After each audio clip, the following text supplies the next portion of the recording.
Hi guys, it's Debbie. Last week, the fourth and final episode of the last season of Sherlock aired, and so today I would like to give a full and hopefully simple explanation of everything that's been going on in the Sherlock series, not only the last episode, because after all, everything is connected. If you've never seen Sherlock, I would recommend avoiding the rest of the video because it contains spoilers about all 4 seasons. I know there is a huge amount of information regarding Sherlock, so I'll skip most of the normal cases he solves throughout the episodes, and I'll focus on the main points, the most important ones. To make things even simpler, I'll be following a chronological order, starting from Sherlock's childhood. The Holmes family is composed of mother, father, and 3 children, so Mycroft, Sherlock, and Eurus. All 3 children have always been extremely intelligent and curious, in particular Eurus, which has been called an era-defining genius beyond Newton. But unfortunately, Eurus has always also had serious psychological issues, and already as a child she didn't seem to be able to interact normally and was extremely prone to violence. She was always lonely and isolated because of her genius mind, and jealous because she saw her brother Sherlock playing with his best friend Victor, which they had nicknamed Redbeard. She was so jealous that she arrived to the point of murdering him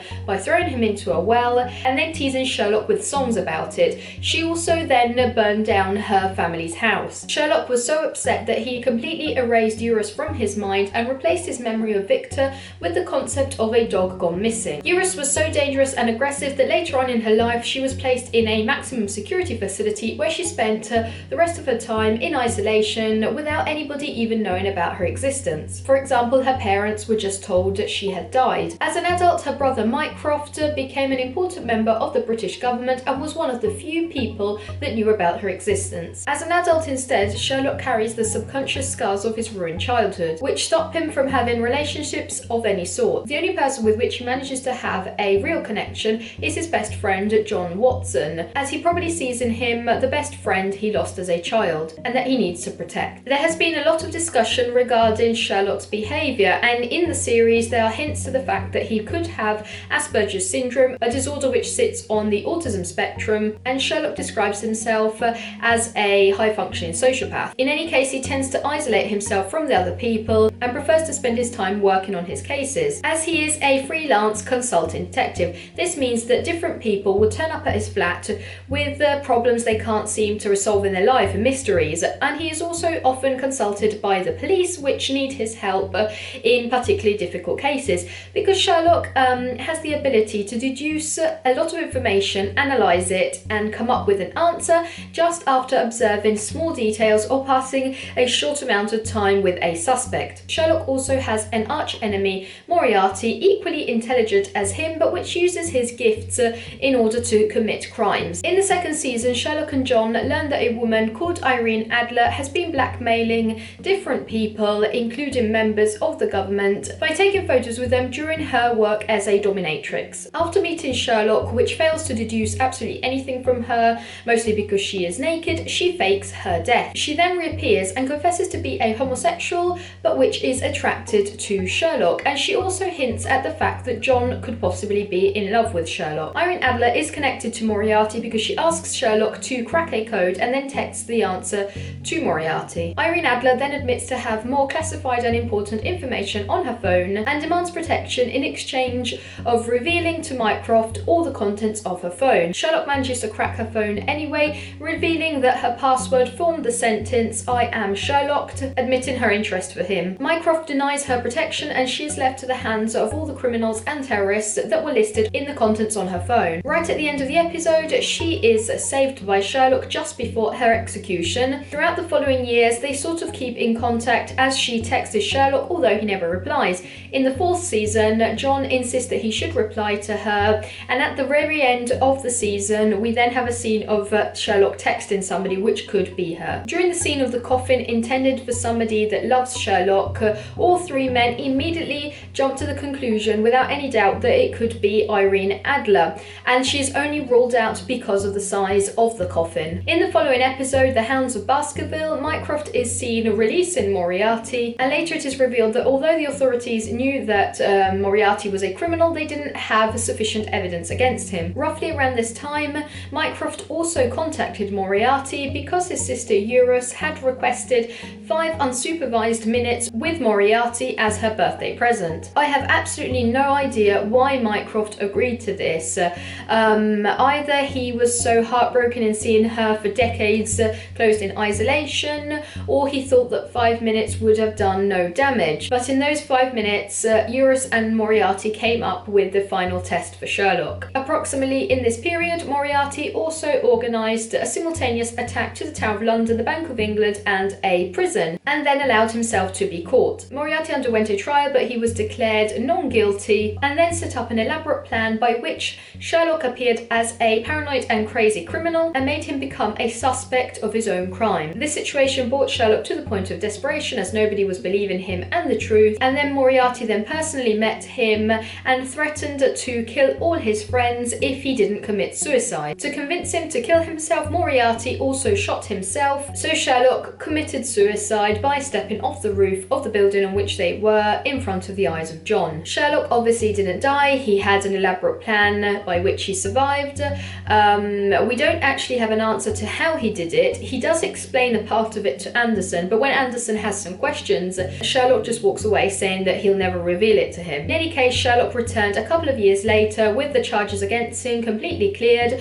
John is absolutely furious with him and by now is living with his new girlfriend Mary, which shortly later he marries and which is also pregnant. In the last episode of the 3rd season, Sherlock was following the case of a blackmailer, Magnussen. During the investigation, Mary shot Sherlock, nearly killing him. We then discover that Mary was part of a group of ex-assassins and Magnussen was blackmailing her with information about her past. She admits to John she has a dark past and gives him a memory stick with information about her previous life, but John doesn't look at this information and accepts her for who she is. Sherlock also realises that Mary had never actually planned on killing him and had actually shot him in a non-lethal spot. Sherlock and John then try to fool Magnussen by offering him to trade his knowledge with the contents of Mycroft's laptop. Magnussen realises it's a trap and Sherlock and John understand that when the authorities will arrive, they will be arrested and Magnussen will be free. So Sherlock decides to shoot Magnussen in order to save himself and all of his friends. Sherlock kills him and is immediately arrested, with Mycroft admitting that his brother is a murderer. Sherlock is taken away on a plane on which he enters his mind palace, a sort of a state of meditation in which he can think and deduce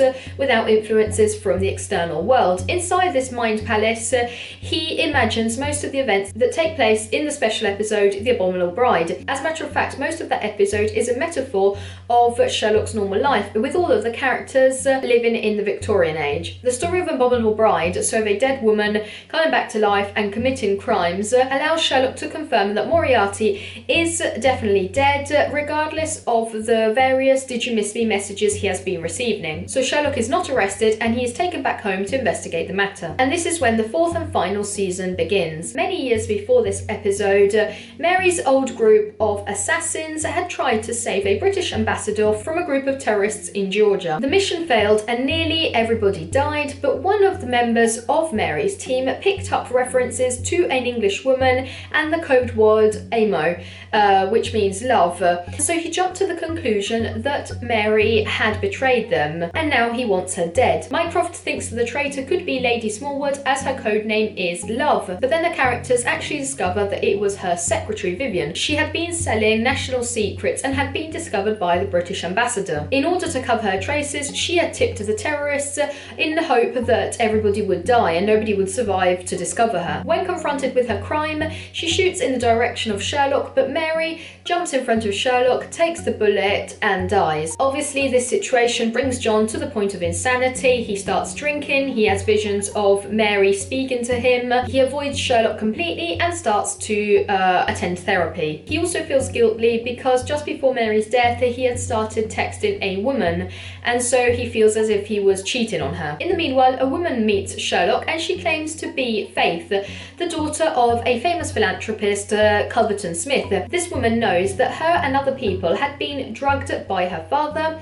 which during their drug-induced state had confessed to being a murderer. Obviously, none of the people can remember what happened or what Culverton Smith said, but Faith was clever enough to run to her desk and scribble down some information that her father had told her. Sherlock also sees a video message left by Mary before her death in which she underlines the importance of Sherlock and John sticking together. So he then creates a situation in which his drug addiction and lifestyle is so terrible that John couldn't have not helped him. Sherlock visits a clinic belonging to Culverton Smith, convinced he is going to prove that Culverton Smith was the murderer, but once he is there he discovers that the woman that had visited him in his house wasn't actually Faith. He is then hospitalised inside this clinic and Culverton Smith tries to kill him while confessing his crimes. John understands that he must stick with Sherlock, goes to the hospital, saves Sherlock just in time, and he also manages to obtain a confession of Culverton Smith's murders as Sherlock had placed a bug inside his walking cane. We then discover that the woman that visited Sherlock claiming to be Faith, John's therapist, and the woman John was texting were actually the same person, Eurus, Sherlock and Mycroft's secret sister. Eurus had been using her abilities in order to talk the prison guards into granting her certain privileges, which also included leaving the facility in order to go to London and trick Sherlock and John. After discovering the existence of Eurus, John and Sherlock confront Mycroft, which admits everything and brings them to the prison where they can meet Eurus. As I said before though, the prison is completely under Eurus's control by now, and she traps the three men in a maze of psychological tests. The tests often result in the death of innocent people. Sherlock has to choose between friendship or family, and he is also forced to make Molly confess her love for him. The characters also have to try and simultaneously save a plane which is about to crash onto London, and they're only allowed to very briefly speak to a girl on this plane, which is the only person awake on board. Nearly at the end of the test, Eurus confesses to her crimes, admits to killing Redbeard.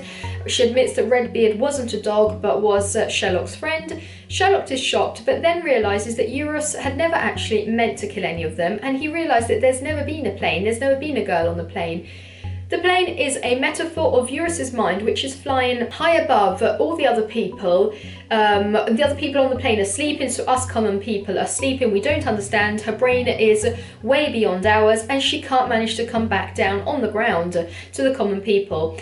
Obviously, nobody can understand this state of mind apart from Sherlock, whose mind is extremely similar. So he calms her down, saves her, and also saves John and Mycroft. The season and possibly series then ends with Mary's beautiful speech about the importance of friendship and about how it doesn't matter what Sherlock and John actually are, they are deep down inside, what their flaws are. The importance is that they will always stick together and that they are her two Baker Street boys. We still don't know if there will be a fifth season. There are continuous different statements and news articles, so we'll just have to wait for an official statement. Also, I've seen a new viral clip about Moriarty, which supposedly was set at the end of the episode after the final credits. Now, either I missed it on TV or it's a fake, because it's not even at the end of the Netflix episode. So if any of you have more info about this, please leave it in the comments here below. So I hope you enjoyed this video and make sure to subscribe for more reviews and explanations. See you soon in a new video. Bye!